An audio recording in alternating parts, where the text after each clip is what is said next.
नमस्कार, मैं प्रधानाध्यापक सुनील जनार्दन शिंदे पिंपळगांव हाईस्कूल की डिजिटल क्लास में आपका फिर से हार्दिक स्वागत है। छात्रों, 10वीं कक्षा के हिंदी विषय के अंतर्गत भाषा अध्ययन यानी व्याकरण को हम पढ़ रहे हैं। व्याकरण के अंतर्गत शब्द और उसके भेद हमने इस वीडियो के 6 भागों में पढ़ा है। तो विद्यार्थी मित्रों, अभी हम व्याकरण का एक घटक सहायक क्रिया इसको पढ़ते हैं। सहायक क्रिया समझने के लिए इन वाक्यों को ध्यान से पढ़िए। बालक को गेंद फेंकनी पड़ी, वह आपके पास न आ सका। नन्हे ने अपने आंसू पी लिए, माँ कहानी कहती गई। इन वाक्यों में अधोरेखांकित शब्दों की ओर ध्यान दीजिए। ये अधोरेखांकित शब्द दो है और ये हर वाक्य में दो क्रियाएं हैं। तो ये वाक्य अंतिम शब्द छोड़ करके फिर से पढ़िए।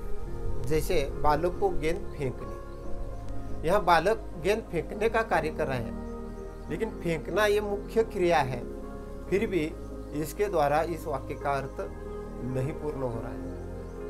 तो ये फेंकना इस क्रिया की अर्थपूर्ति के लिए पढ़ना ये क्रिया उसको मदद कर रही है, तब जाकर के इस वाक्य का अर्थ पूर्ण हो रहा है। जैसे बालक को गेंद फेंकनी पड़ी, यानी यहाँ फेंकना मुख्य क्रिया है तथा पड़ी यानी पढ़ना ये सहायक क्रिया है।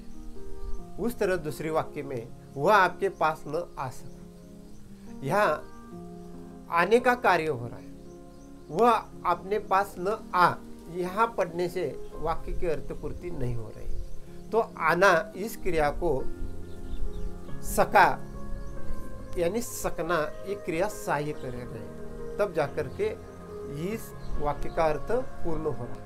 तो ये सकना यहाँ ये सहायक क्रिया है। नन्हे ने अपने आंसू पी लिए, यहाँ पीना ये मुख्य क्रिया है, यहाँ पीने का कार्य हो रहा है।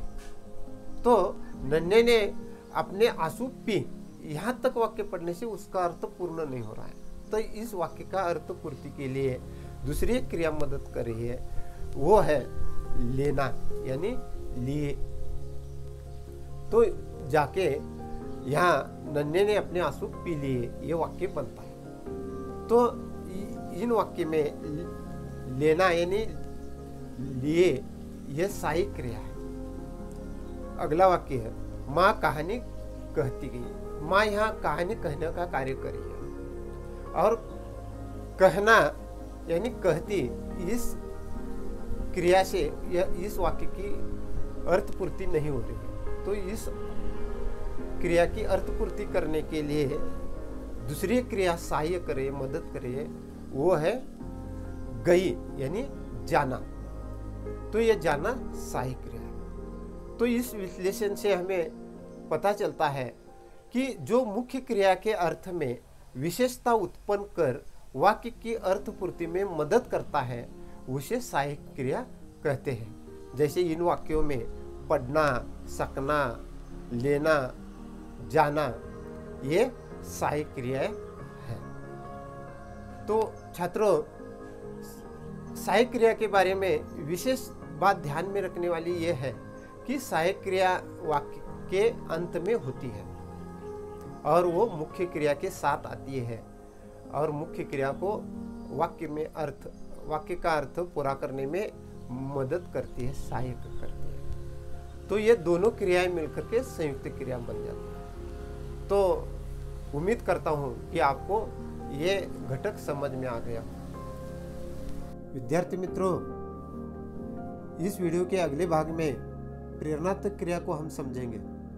इस वीडियो को सही समय पर प्राप्त करने के लिए आप मेरे इस YouTube चैनल को सब्सक्राइब कीजिए तथा अपने दोस्तों के साथ शेयर कीजिए। आज बस इतना ही। धन्यवाद।